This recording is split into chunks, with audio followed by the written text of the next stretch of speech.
Anita Cobby was a kind and caring young woman. She always put others before herself. Though she had been a beauty queen, she didn't go down the road of modelling. Instead, she followed her true passion and vocation in life, and she worked as a nurse.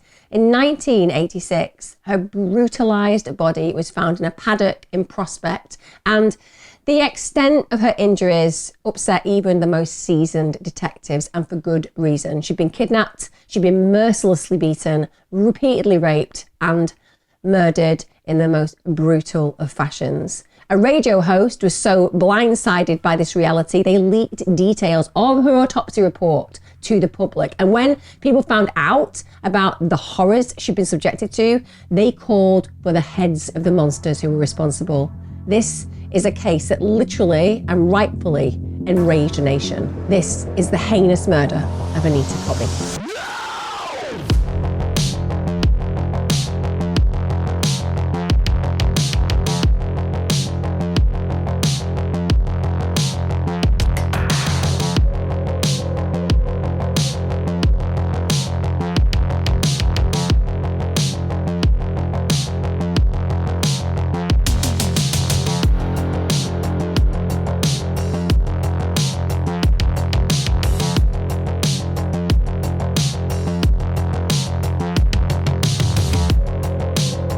Now, before I crack on with today's true crime case, I just wanted to acknowledge that my book is out on the 5th of September. It's called The Serial Killer Next Door. All the links are below. You can get it from WH Smith, Amazon, Waterstones, and hopefully for those of you who want to pre-order it, you will find it easy to do so. As ever, the only reason I've done it is because you guys asked me to write a book. I got offered the opportunity. I've signed a 2-book deal, and I have done so. I really hope you like it. I'm also sat here in merch that is specific for The Serial Killer Next Door, both my tour and book. It's a special for you guys. So if you want to go online and buy it, please do so. Let's get on with today's true crime case. And as ever, thanks a billion for being here. Let's talk about Anita Lorraine Lynch, which is who she was when she began her life. She was born on November the 2nd, 1959. She was born in Sydney, in Australia. She was born to her parents, Gary and Grace. She had a younger sister called Catherine.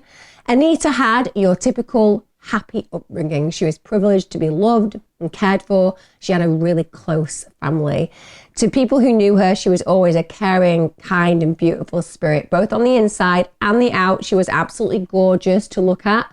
She was said to have a really infectious smile. She was genuinely stunningly beautiful, and many people genuinely thought that she would have done well pursuing a career in modelling. When she was 20, she actually won the Miss Western Suburbs pageant. But the truth was, even though she was gifted with looks, her true vocation was about helping people. Her ambition was to follow in her mother's footsteps and to become a nurse. And I think as well, that's testament to the relationship that she had with her mother. When you have a mentor and a role model that you love and that you're close to, and they have a particular trajectory in their life, often you want to emulate who they are. And I would imagine that one of the reasons behind Anita following her mother in this way was because she genuinely felt proud of who her mother was and wanted to be the same kind of human being to the world as she was. So in 1979, she worked to achieve this dream. She began training in Sydney Hospital. And while she's doing her training, as is the case in many student situations, she ends up meeting somebody who becomes really important in her life. She meets 23-year-old John Cobby. He was also working as a nurse. Now, initially, John was actually really intimidated by Anita's beauty, and I can understand that. When somebody is just so naturally gorgeous and so effortlessly beautiful in the way that they move and the way that they are, and Anita was genuinely that way, it can be really intimidating. So many of us can relate to that insecurity that we have about who we are, how we appear to others, and John clearly felt that way. He was stunned by how gorgeous she was and probably didn't think that he had a chance. But they spoke in passing and she seemed to like John back, so he decides to chance it and he asks her to go on a date.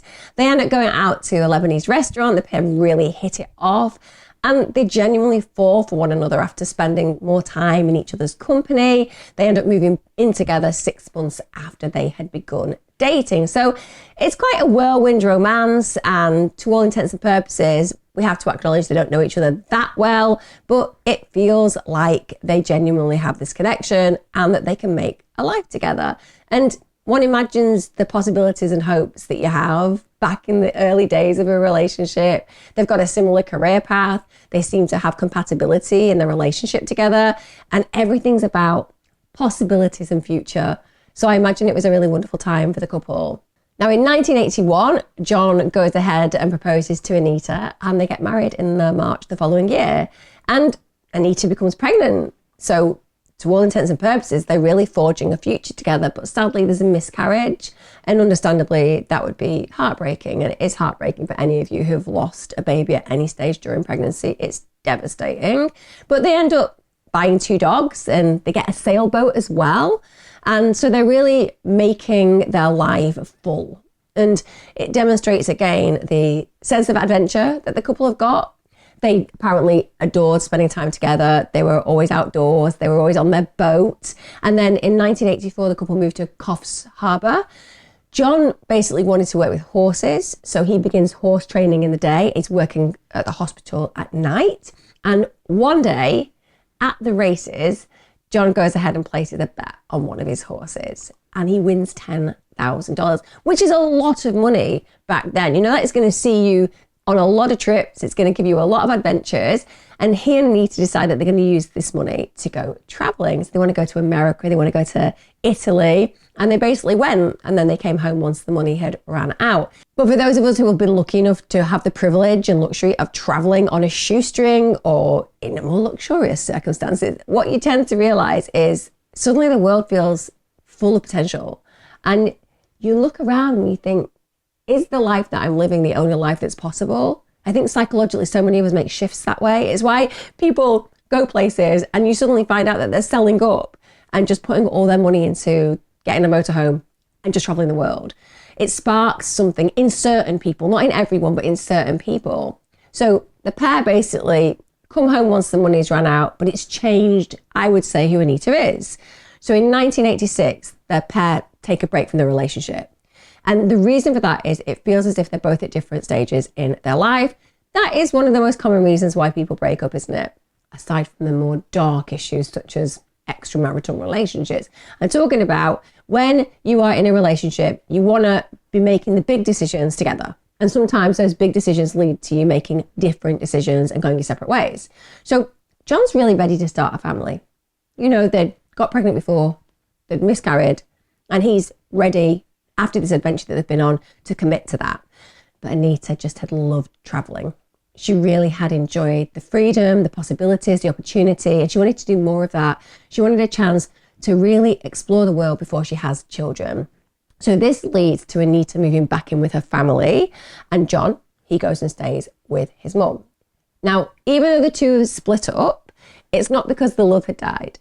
It's because genuinely their relationship felt like it was at a different stage. They needed a period of separation.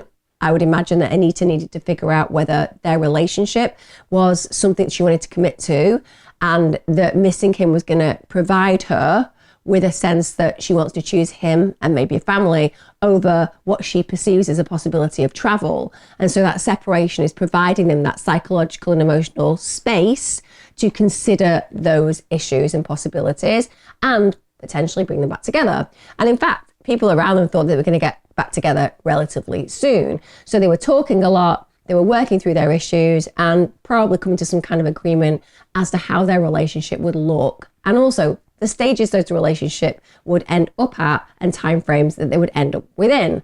But like I said, they've not fallen out.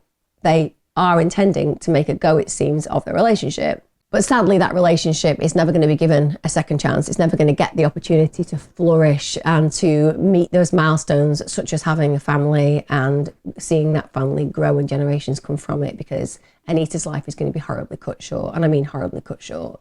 So on February the 2nd, 1986, Anita goes out to eat. She's just going to a restaurant with some friends from work. She's finished a shift at the hospital and there's a social element to it. Now, once the meal is over, she's dropped off at the train station.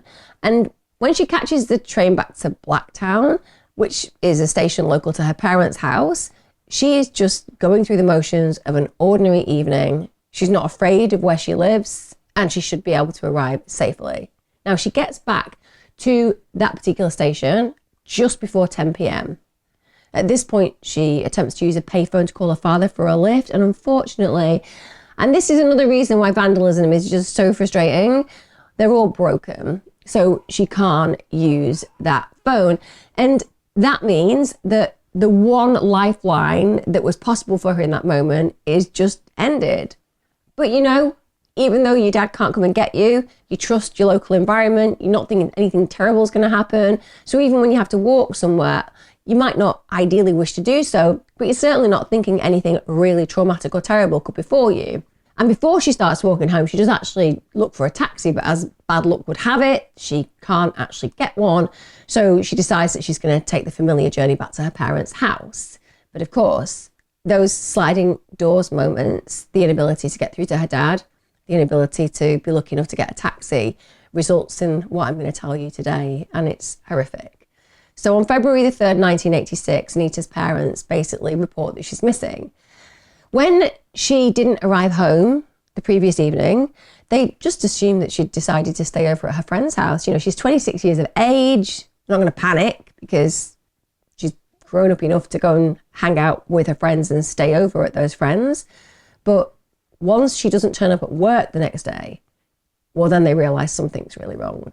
And even then, you're going to have this belief that you can cling on to hope, that maybe she's got super drunk, maybe she's dealing with the walk of shame the next morning, and they'll see her later on. But despite that kind of hope, they still speak to the authorities. They're really concerned because in the pit of their stomachs, I imagine that they think this is so out of character, this is not what Anita is like, that they can't help but imagine the worst, or at least that they may not immediately anticipate that something terrible has happened to her as regards maybe she's been abducted and harmed, but you would be thinking, well, maybe she's fallen ill, or maybe she's had a terrible accident, she's been knocked down, and so on and so forth, and she needs help. So police begin investigating, and local residents on Newton Road, which would have been on Anita's route home, they reported that they had indeed heard screaming. So that's horrifying, the fact that people had heard screaming. This was about 9:50 p.m. on the night of Anita's disappearance, and a 16-year-old boy actually heard the screams and ran outside, and he sees a car leaving. That car's got men inside, and he can still hear the screaming. And it's not a screaming that you could mistake because somebody's having a little bit of fun and being silly and maybe tickling someone, and somebody's screaming out for joyful help in the way that people are in those situations. This is terror. He is terror in the person's voice. And a man in the back seat, apparently he sat very high in the car seat. So the witness, who's 16, even though he's only that age, he's deduced that there's a likelihood that the man is sitting on a woman and that they've just abducted someone. So the witness actually gets into a car with his next door neighbour and attempts to chase the car. But unfortunately, they lost him. But what heroes. I know the fact I'm telling this story means it doesn't end well, but wow. What kind of human beings are we describing there? That 16-year-old doesn't just go out to investigate. He literally gets in a car and chases the abductors because they want to protect whoever is screaming. Now, the car was described to the police, and it was discovered worryingly that a similar car had been stolen that day. And understandably, that's going to be very worrying for the authorities because now this looks like whoever has got potentially Anita has also involved themselves in car theft. And that means it's going to be potentially harder to trace them. But it also tells you about the mindset and the behaviours of the individuals who've taken her. They are criminals. It's as simple as that.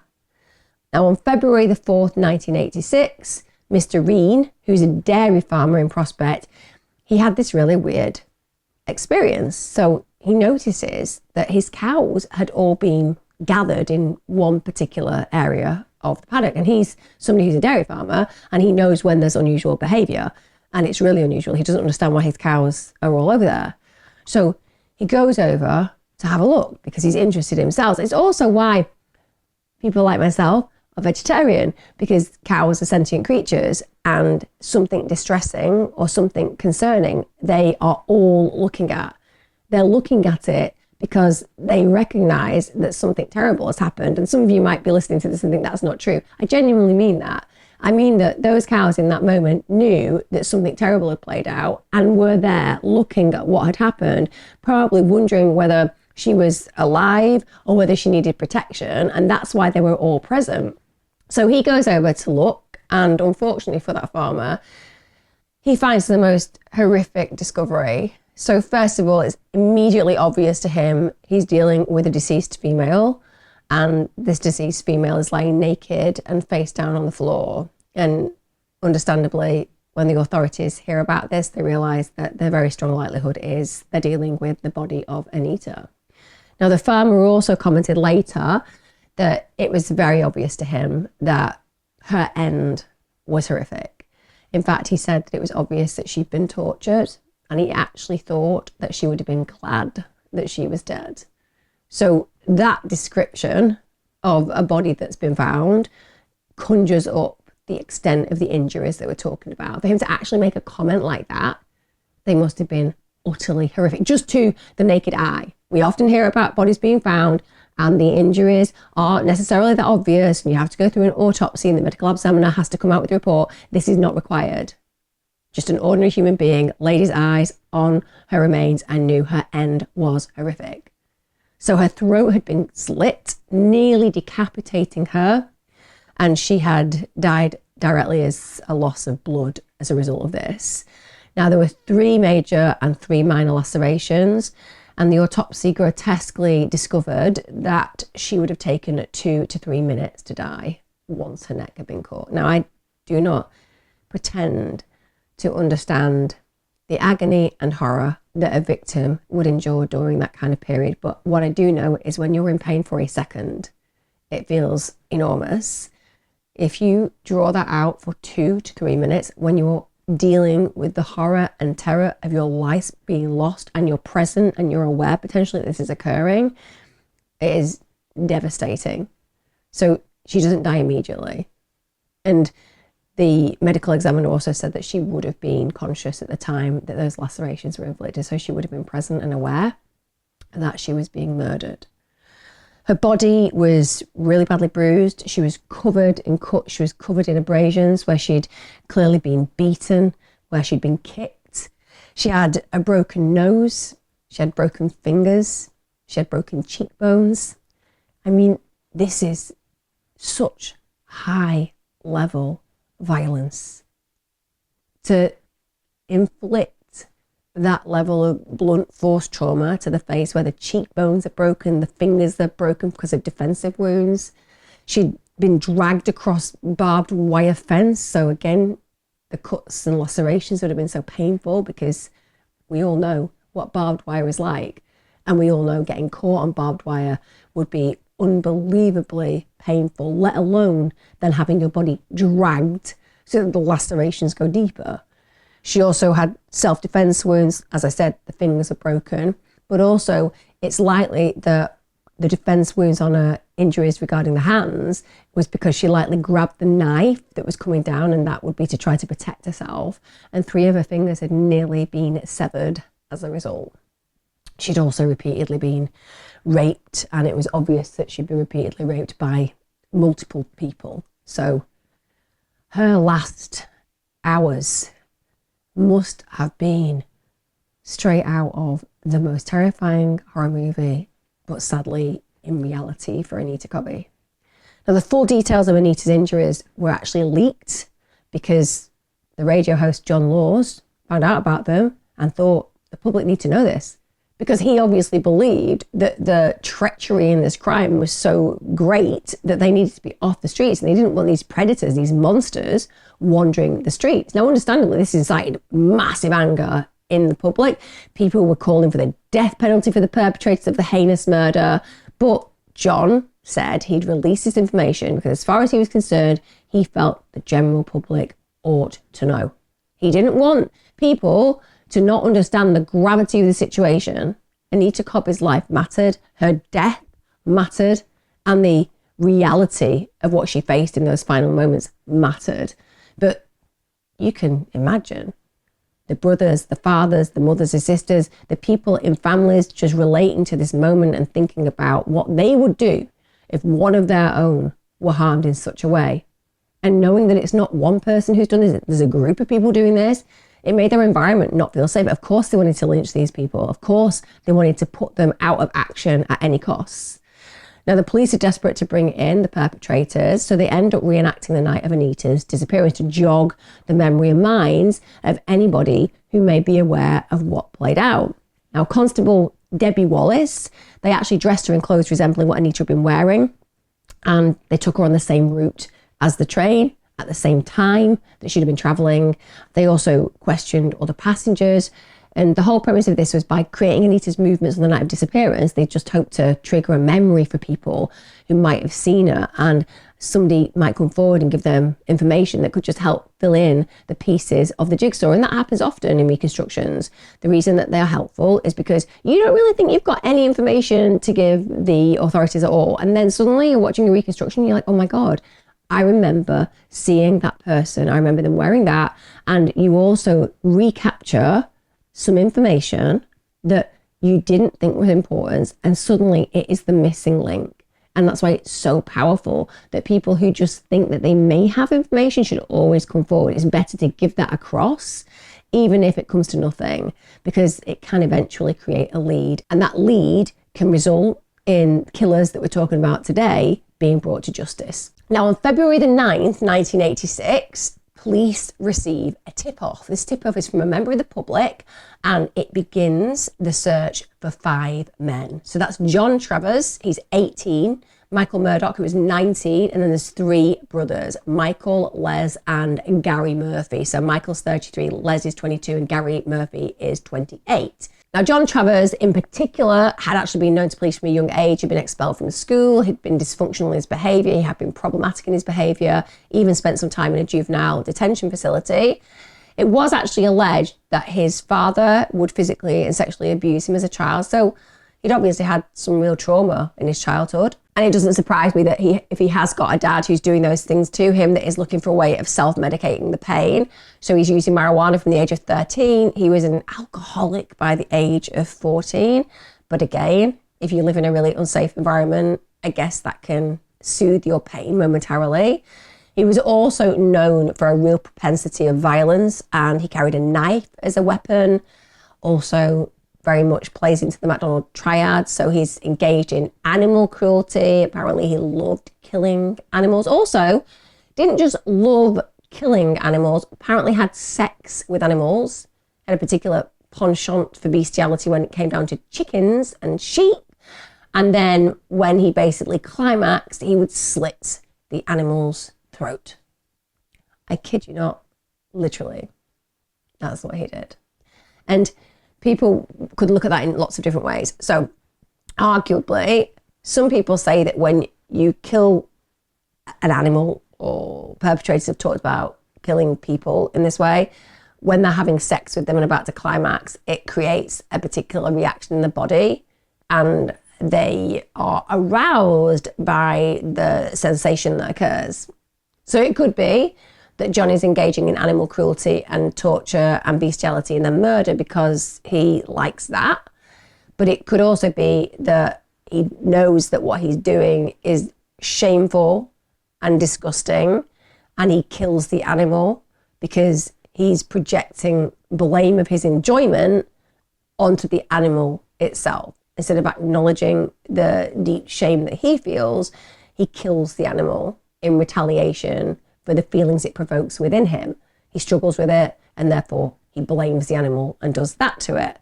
Either way, take whichever one you want. The truth is, it's very warped, it's depraved, it's illegal, and so too it should be, because it's grotesque. Now, Michael Murdoch, he was actually a close friend of John, and what we know about their relationship is they often committed robberies and used drugs together. Also, the Murphy brothers were criminals, so Michael had literally escaped from Silverwater prison, and between the 5 men, they had over 50 convictions for crimes, and those crimes were not low. We're not talking about nicking a meal deal from Tesco, although that would still not be appropriate. We're talking about high-level crimes here. Oh, armed robbery, assault, rape, theft, and breaking and entering. Also, just putting it out there, why are rapists ever allowed to walk the streets again? Can you rehabilitate somebody who is so violent and so vile that they feel that they can literally rape somebody and get away with it? And then when they're caught, they get sent to prison at times, sometimes, but clearly these are all young men. So they've not gone to prison for a very long time. And even the one who's escaped, how has he escaped and is still escaped? It doesn't make any sense whatsoever. And the reason I ask those questions is we're talking about the brutal, horrific torture and murder of a beautiful young woman with a whole life ahead of her. And one of these is an escaped convict, and the others have partaken in some very violent behaviour. We get to February the 21st, 1986. So at this point, Michael Murdoch, John Travers, and Les Murphy, they get arrested on the charges of stealing a vehicle. Now, when police arrest John and Michael, they're actually sleeping in the same bed, and it does seem as if those two were having a very intimate relationship. So they were found in that way. I'm not saying that there was any understanding within their friendship network that was the case, but certainly that seems to be the case when I've done the research on this. Now, Michael and Les are released on bail, but they're put under surveillance. And we understand why, because often when people are under surveillance, they will not realise that they're being followed or people are tracking what they're doing, and you find out information about the crime that you are really investigating. Now, John was denied bail because he was actually also wanted for the brutal rape of a young boy. So this guy is walking around the streets on bail for a potential brutal rape of a child, where, by the way, he'd held a knife to the victim's throat whilst abusing him. Please explain why John was even allowed bail when he was up for something so brutal. How is anybody safe when people like that are walking the streets? Now, when police questioned John about a knife, basically, that they found of his home, and bear in mind, he's not being questioned about Anita Cobby directly at this point. In spite of this, he responds by saying, "I didn't slit that slut's throat." Now, where to begin with the lights are on, but nobody's home where this guy is concerned. And I'm glad. I'm glad that people like John do not have the sense or sensibility to ask for a lawyer, which you would imagine that anybody with an ounce of sense would do first off. And secondly, to basically answer a question about a knife by saying, "I'm not responsible for slitting the throat of somebody that may have had their throat slit with a knife that was just like the one you found at my home," when you've not been questioned directly about that crime. So he's incriminating himself immediately. But also, what is he showing us? He's showing us the way he feels about women. He's saying, "I didn't slit that slut's throat." Anita Cobby is a woman. No matter what her sexual behaviour would have been, and it wasn't in context with what he's saying anyway, but even if it had been that she enjoyed, shall we say, relations with numerous people, no one gets to call you a slut. It's a real slur, and it wouldn't be directed towards a man in such a way. So he's showing the way that he feels around women. He considers them, without any knowledge of their history, to be sluts. And he uses that slur to give himself a permission base to do the horrible things that he did to her. He killed Anita Cobby. By giving her this title, it minimises his actions, it permission bases his actions, and it's grotesque. But he's immediately brought into light the fact that he thinks that he is lightly being looked at, and he's trying to deny his involvement, even though it immediately and automatically places him as a candidate for the person who's done just what he's denying. And you can kind of imagine what the investigators would be thinking at that moment in time. At the end of the day, this guy has just, from nowhere, totally put himself in the position where he's denying a crime he's not been accused of. Like, no one does that unless they're completely guilty. No one. To any investigator, somebody feeling the need to deny a crime that they've not actually been accused of, that, shall we say, rings alarm bells. It's like, I mean, what kind of innocent person does that? You're brought into the police and they're like, "You know what? We think that we have found enough evidence to suggest that we know that you've been shoplifting at Tesco." Well, I haven't been involved in the street robbery of that 68-year-old locally. Right, well, we were just looking at the shoplifting. I don't know anything about stealing that taxi on the 18th of June. nor the issue with the t-shirts that were stolen from that shop down the road near my house. I don't know anything about it, nothing. Have you got any more crimes that you are not guilty of? Just get this on tape. Just keep going. Lists off all the crimes that they've been involved in that they've never even been brought in for. That's literally what's happening in that moment. So the next day, so on February the 22nd, John actually asked the police to contact his auntie. Now, his auntie is known as Miss X, and the reason for that is she needs to be protected, probably still today. And I don't even joke about that, I'm meaning it. So he asks her to basically bring things for him, like cigarettes. Now, the police obviously want to figure out what this guy has been up to, because now they're really suspicious that he probably is the person who's been involved with Anita Cobby's murder. So they speak to her, and she suspects that John is also involved in Anita's death. And she's amazing, because you would think that there is some kind of alliance there on the basis that she's the person he wants to call, but she cares only for justice. She's really upset that maybe he's been involved, so she's willing to help the police to try to get a confession. Now, John trusts his auntie and obviously does not think for 1 minute that she would turn him in, which again demonstrates a lack of empathy, full stop, within John. If you think that a woman, even if that woman loves you and cares for you, could hear about the brutal murder of this woman in such a heinous way, and to know the gravity of the actions of the perpetrators and not think you are not safe to be around. So he's misguided in his trust, because the average person would want to turn him in. So when she sees him to drop off the cigarettes, he ends up having a conversation with her. She really allows him to talk about what had played out, and she doesn't seem afraid of the information. So now he feels that firstly, he can say what he needs to say to her, and secondly, that she's a safe place to do that. So he just admits that he's responsible for the murder, and then he goes through exactly what happened to Anita.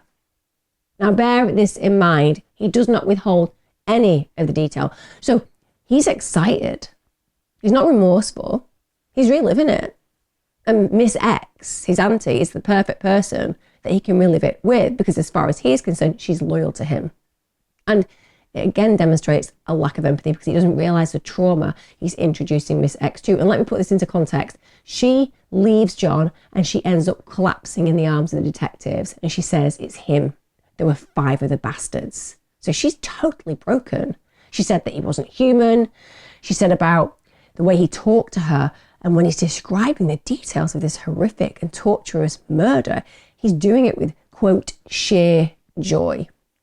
So the police then ask Miss X to speak to John again, but this time they want her to go in with a hidden recording device, because the hope is that he's going to repeat the information. Now, bear in mind, he's excited about this. He's thrilled about being able to recount the details. He thinks that Miss X is on side. So, of course, if he gets the opportunity to talk about this information, and like I said, he's not the smartest person, is he? He's not absolutely sophisticated in trying to get away with crime, hence why when he walks into an interview, he ends up denying a case that he's not even, as far as he's concerned in that moment, being questioned on. So he's not smart, and therefore the likelihood of him repeating the information is high. So she goes in, this time she's got a recording device on her, and Miss X asked if he had sex with Anita, and then John says, yeah, we all did. So then she asks the questions, why? Why did you do it? He replied, we were all drunk and she'd fucking seen all of us. So the motivation is that she can identify them. That seals her fate. Literally, that one reason. She hasn't done anything wrong. She's just innocently walking home. But the fact that potentially she can identify them, that's enough to mean that they can mutilate and destroy her in the most heinous of fashions.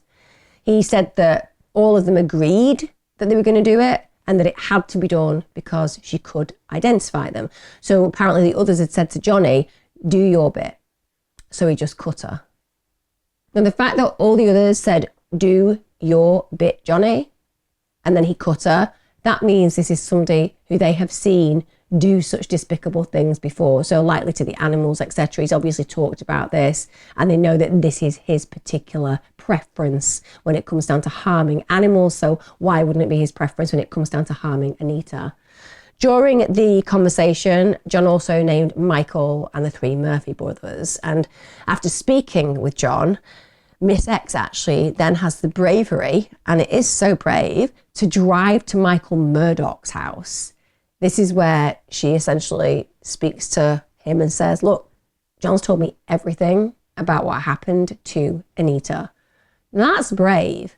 She's driving around to the house of known gang rapists and murderers, and she's confronting them with this information. And without a doubt, Miss X was absolutely instrumental heroically in the case against all 5 murderers. It was an absolutely selfless thing to do. She had a young child at the time. She was jeopardizing her own safety because these guys kill. They have a problem with murder. She's seen that. And she has a history with one of them, if not more of them, and knows that they're dangerous people. And yet she put herself in the line of fire. Why? Because it was the right thing to do, and she wanted justice for Anita Cobby, who absolutely deserved that justice. She sacrificed her own needs for them. And because she helped the police, she had to go into witness protection. And the belief is she is still there to this day. And when you go into witness protection, your life as you knew it is over. Who you are is over. Your child is over. They have to become a new person. Everything you were, every link you had, it's severed. But Anita Cobby was meaningful enough to Miss X for her to go ahead and do that. And we can only hope that Miss X's life has been a life of fulfillment, a life of success, that her child has been given the opportunities that her mother created for her in spite of the limitations her life became because of the truth that she told regarding Anita Cobby. It's just heroic beyond belief that she went ahead and did this. Now, the police arrested Michael Murdoch and Les Murphy straight away, and then there was the hunt for the remaining 2 Murphy brothers, and they were actually arrested by the police on February the 26th, and this is after the police had received a tip-off regarding their location. Gary was reportedly so terrified when he was trying to flee that he actually wet his pants as he was apprehended, and good. I hope he felt a microgram of the terror and horror that he inflicted fear-wise on Anita Cobby. The police officer who arrested the Murphys said that he actually put a foot on their faces as he handcuffed them on the floor. And he said that Gary's face was cut up a bit as a result of this. And again, I know that a lot of people will see that as potentially unnecessarily, but the police were feeling so emotional about what had happened to her that they wanted, I guess, to do a little bit of damage to these constant offenders who had finally offended in a way that was so gratuitous, so grotesque, and so fatal that a family were now dealing with the horror of what befell their loved one. That's no doubt why that police officer felt that he was justified in doing what he did. The investigators ended up taking Michael Murdoch and the Murphy brothers to scenes relevant to the case. So this included the site of the abduction and also the paddock where they just disposed and left Anita's body. And then the men basically went through and explained what had happened in each location.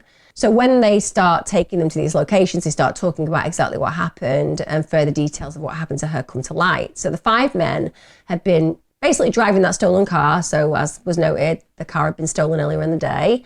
And they then come across Anita, who has the unfortunate sliding doors moment of walking home on a night that she wouldn't ordinarily have walked home. Now, initially they say they plan to rob her, but they then decide, oh, we could rob her, but why don't we abduct her? Which is totally bizarre and an escalation on a scale that is just not seen in reality. And that's why I don't believe the story whatsoever. So they might have been playing with the idea of robbing somebody, but really they wanted to do great harm to anybody they came across. So 2 of the men force her into the car. She's screaming, she's putting up a fight, but then they just beat her up. Then while they're in the car with her, they just brutalize her, they're punching her in the face, they're making her take clothes off, and she's pleading with them. She's pleading with them. She's telling them that she's married. She's saying that she's on her period, but it didn't make any difference to them because ultimately she's just an object. She's not Anita Cobby.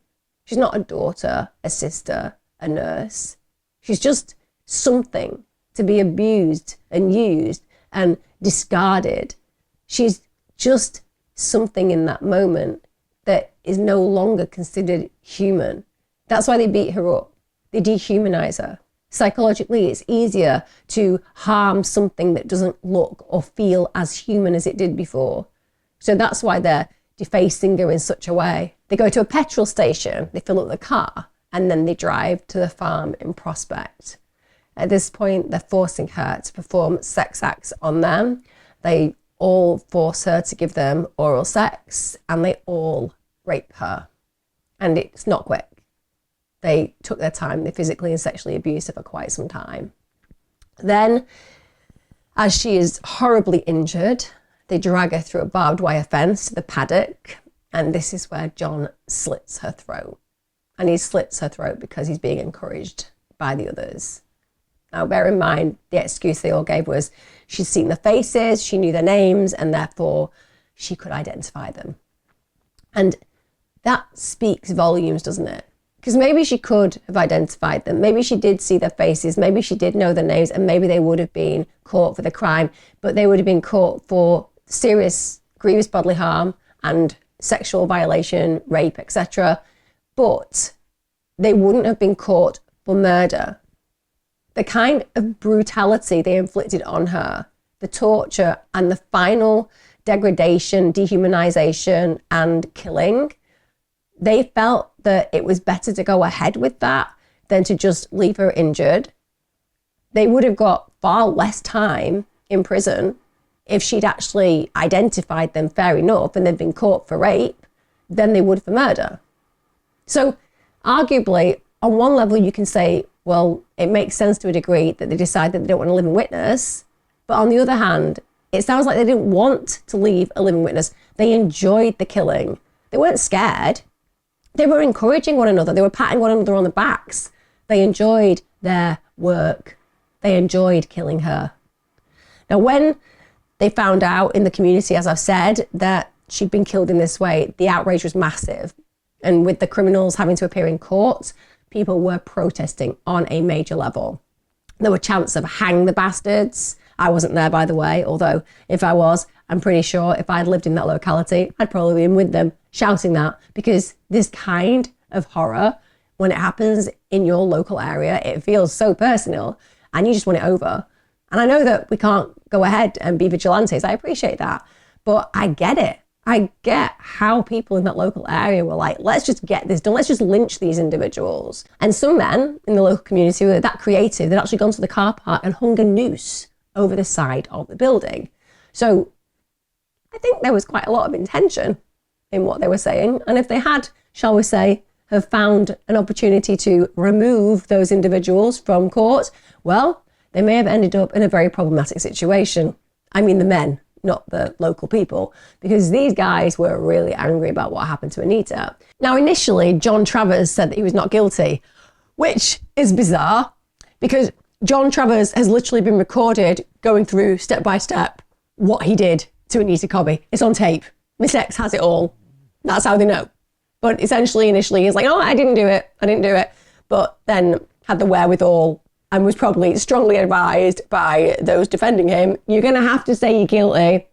You literally gave all the details to Miss X because you were really excited by it. So they have it on tape. They have it all on tape.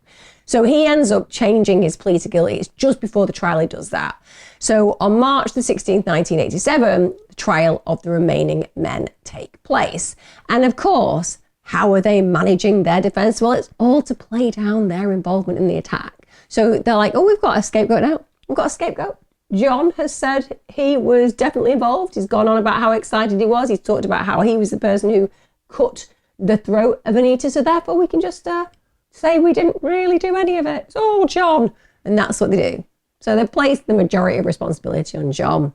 Gary Murphy said that they were, quote, just going to grab a handbag. We were just going to grab her handbag. Okay. Why didn't you grab her handbag? There are 4 of you. If there is one perpetrator who's like, no, we should abduct this, but like that literally would never happen. It just doesn't make any sense. So what they're basically claiming is, they're just driving. There's 5 of them. 5 of them, and they're just driving along in a stolen vehicle, and they're like, you know what, let's just rob that person there. And they're all like, yeah, let's rob that person. We'll go rob that person. And then they get to that person and they get out to rob them. And then one of them goes, you know what, let's just abduct her. Abduct her. It's very simple. No, there's 4 of us, and as you try to abduct her, we're going to stop that happening. Game over. That's what would happen. There's 1 against 4. If that person is like, I'm going to abduct her, and the rest of them are like, no, we're not abducting her, how is that person going to get that person in the car to abduct? Can't. So essentially, you'd have to be somebody who had no physical capacity for movement to allow somebody to actually get Anita in the car. If John wanted to get her in, you would have to have 4 other people who were entirely skilled and couldn't actually move to prevent that happening, unless they were absolute co-conspirators happy for her to be abducted. So what Gary Murphy is saying is absolute BS. And he says it was John Travers who basically said, we need to take her with us. And at that point, it was enough to make them all change their mind. So that was the level of argument that occurred. Well, we could take the bag, or we could just abduct her. Okay, I don't know. We're just going to take her back. I think we should all abduct her. Okay, we'll abduct her. Like, that's the amount of argument they put up. So even if you use what Gary Murphy is saying, that they were just going to grab her handbag, it didn't take any pressure for them to actually go ahead and abduct her. It doesn't matter whose idea it was. The point is, no one protested. They all participated in the rape, the violation, the torture, the killing. So it's irrelevant. Whoever suggested it first is ludicrous. They're still as guilty as hell. Each of them are as guilty as the other. And the medical examiner said that the cuts to Anita's neck, that actually severed her ear, her windpipe, almost decapitated her. She had lacerations over her body, including on her hips and thighs, so she'd been dragged. She had this extensive bruising on her face, her head, her shoulders, her groin, her breasts. Said that she had sustained a systematic beating and a blow of considerable force around the right eye. And it's unbelievable to conceive that these men think that somehow they can negate blame on themselves because someone else suggested they abducted her. It's not the suggestion, it's the engagement with the suggestion. That's what makes you guilty. It's like people in our lives can suggest things, but it takes us to join in for us to be culpable. Anyone can suggest anything to you. Oh, let's just go and murder your neighbour. No. There you go. It's all sorted. No. Probably going to call the police now and suggest that you want to go and kill my neighbour. But the point is, that's all it takes. Trying to blame each other just makes them seem even more sinister, because it demonstrates that they even show a lack of loyalty to one another in these moments. They could all acknowledge what they did, but they're all happy to just throw John under the bus, full stop. Now, a neighbour had actually seen the 5 men in John's back garden on the night of the murder, and he noticed what they were doing. It was odd, their behaviour. They'd been drinking beer, but they were stood around burning things, and he said it was a really funny smelling fire, and that was actually them burning Anita's belongings. So they genuinely must have thought at this moment in time there was a possibility they could get away with it. It won't surprise any of you that when it came down to the verdicts, the men were all found guilty in June 1987. The killers were sentenced to life in prison, never to be released. So very, very strong tariff, you know, it says you are not safe to walk the streets. Now, though a non-parole period was not given, what Justice Maxwell did say was that if anyone was ever to consider parole for these men, they should grant to the prisoners the same degree of mercy that they bestowed on Anita Lorraine Cobby in Mr. Reen's boiler paddock on the night of the 2nd of February 1986. The judge said that they had assaulted in a pack for the purpose of satisfying their lust and had killed for the purpose of avoiding identification. He said that the murderers were worse than animals, as packs of animals only kill for the purpose of survival, not so these prisoners. He said that Anita's murder was one of the most horrifying physical and sexual assaults he had seen, and that it was a calculated killing done in cold blood. The men, you will all be glad to know, have all been held in different maximum security prisons since their sentencing. Now, in 1996, John Travers actually made an attempt to escape, but he was caught whilst doing so. It doesn't surprise me. It doesn't surprise me that John Travers tried to escape. but was caught.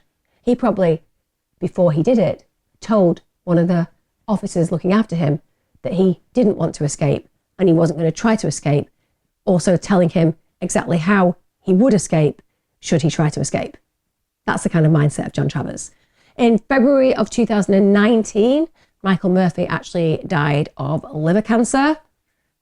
We would not wish cancer on anyone, but if there was ever an appropriate time to do so, Michael Murphy would be deserving of it. I'm sure that when he met his maker, he endured quite a serious eternity to follow of agony, because he ain't going up, is he? He's going straight down. When John Cobby was actually asked about his feelings regarding this, he said, "I hope it was painful for him. 1 down, 4 to go." Completely connect with that.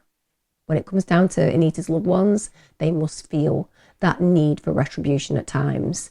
In June of 2019, Gary Murphy was actually attacked by other inmates. He was actually taken to hospital in critical condition, so it was a serious attack, but he actually recovered.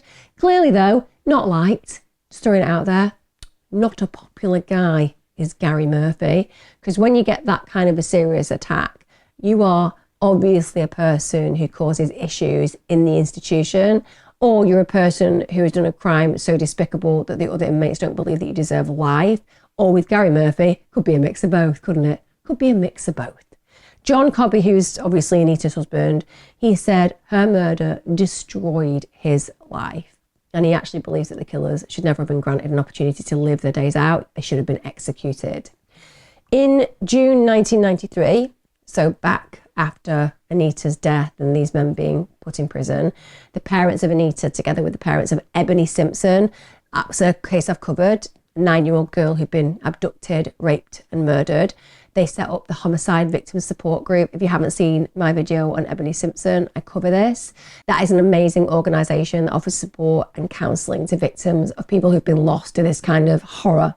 And again, it speaks of the legacy of these people who are lost, because the families want them to be remembered. They want Ebony, they want Anita to be remembered. They want their lives to have had meaning, even though they were lives that were not allowed to be fully lived. And the parents have done that with this kind of warrior mentality where they can take their pain and turn it into something good for other people.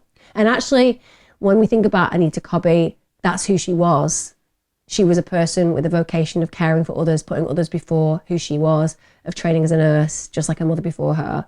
So it speaks volumes, and it makes sense that her parents wanted to do something good for humankind as a testimony to who she was within this world. A force of good, a force of compassion, and a force that, to all intents and purposes, should she have been given the privilege and the right of the life that she deserved, would have become an incredible human being and done incredible things, just as all those expected of her who knew her when she was alive.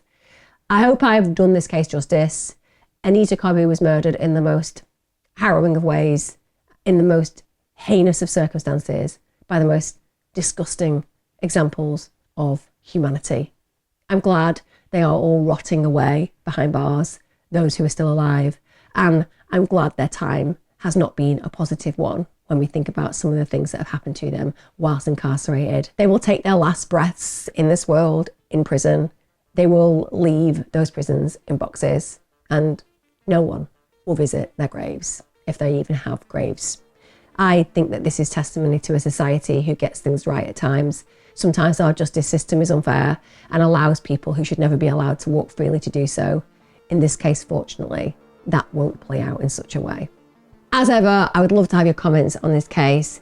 It's mind-blowing that a night out with friends can turn into something so horrific for anyone. But Anita Cobby proves that just sometimes predators really do lurk in the shadows. Take care, guys. And as ever, see you next time and be safe.